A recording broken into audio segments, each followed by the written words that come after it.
New year বন্ধুরা।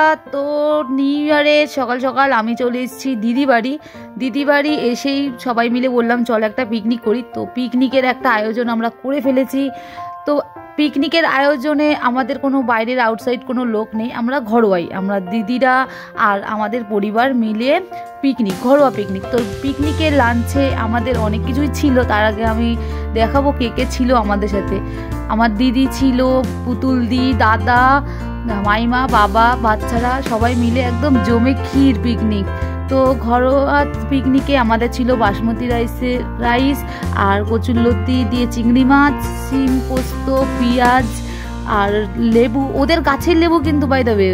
তো এত টেস্ট কি বলি। আর সাথে ছিল মটন কষা গাইস, মটন কষা, যা মজা।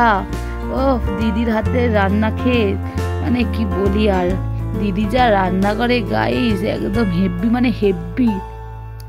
তো চিকেনটা আমরা অ্যাভয়েড করে দিয়েছি, তার কারণ হচ্ছে 31শে ডিসেম্বর আমরা চিকেন খেয়েছি, 25শে ডিসেম্বর আমরা চিকেন খেয়েছি। তো আমরা প্রচুর পিকনিক করেছি গাইস। তো আস্তে আস্তে সব ভিডিও দেবো, অবশ্যই লাইক অ্যান্ড সাবস্ক্রাইব করো। চলো বাই, টাটা।